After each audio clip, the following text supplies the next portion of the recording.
Una obra muy importante que se llama Sefer HaRokeach. Es una obra donde él analiza temas de gematría, temas de misticismo. Les decía, él es un continuador de las enseñanzas de su maestro Rabbi Yehuda el Piadoso. Por ejemplo, él nos habla aquí les voy a citar, del secreto de la letra Aleph, la letra del alfabeto, primera letra del alfabeto hebreo, y dice así: como es la letra primera, significa tiene valor numérico de 1. Por tanto, la letra Aleph en el judaísmo es una referencia a Dios.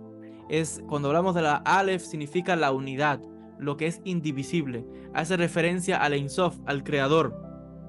Y dice él, cuando vemos, por ejemplo, que en el libro del profeta Daniel, capítulo 7, verso 10, se habla y dice que había miriadas de miriadas que estaban delante de él. Esa palabra para miriadas es una referencia a los ángeles que están delante del trono de Dios. En hebreo es ribá. Y la palabra ribá, ya lo escuchan, ribá. También hay una aleph al final.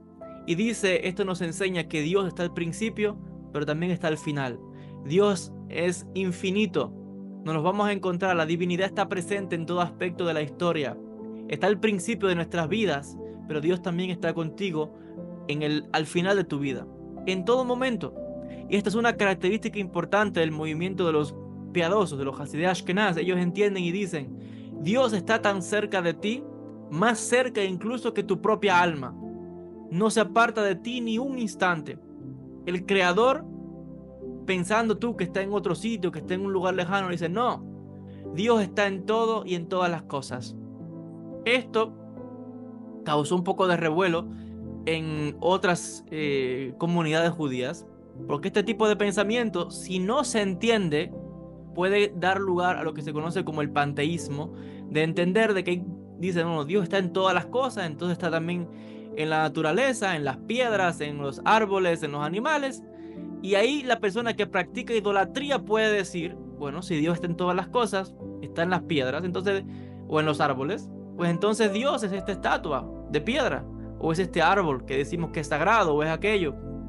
Y puede decir, yo estoy adorando a Dios a través de eso. Entonces, esto es un problema para aquel que no entiende qué significan estas cosas. Significa que la esencia divina está manifestada en todo, porque es el creador. Pero no significa que Dios sea realmente esa piedra. Imposible. Ya conocemos que en la Kabbalah, en el mundo judío, entendemos que el creador está más allá de todo entendimiento, más allá de toda definición y de toda atribución. Es el Ein Sof, el infinito, indescribible. Entonces, ojo, su esencia se manifiesta en todo, incluso en nosotros. Cuando decimos que tenemos una esencia divina, que una parte de Dios está dentro de cada uno de nosotros. Pero ojo, que tu ego no te engañe y llegues a pensar y creerte ahora que eres Dios, porque no lo eres.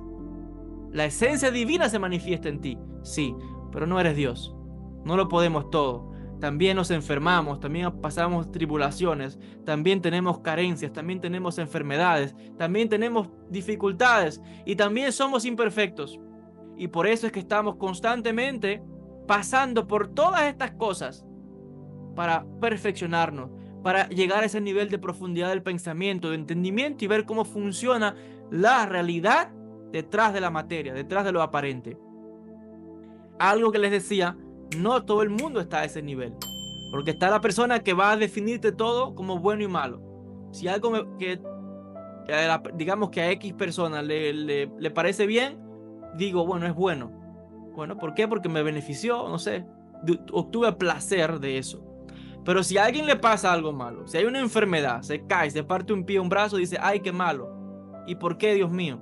Entonces, pero fíjense, es la misma persona la que está dando una definición de qué es bueno y qué es malo.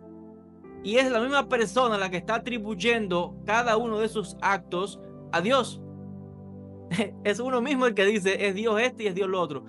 Pero uno no sabe si lo que uno cree es bueno, al final tiene un resultado que no es bueno. Y lo que uno cree que es malo, al final desemboca en una enseñanza, en algo que es, digamos, bien para uno, aunque no lo entienda. Es algo profundo. Y les decía, yo voy a entrar a explicar una cosa ahora, un aspecto muy profundo de la teología de este movimiento de místicos hasídicos, que ojo, por eso es que la Kabbalah es profunda, La Kabbalah es de estudio, no es de cosa efímera.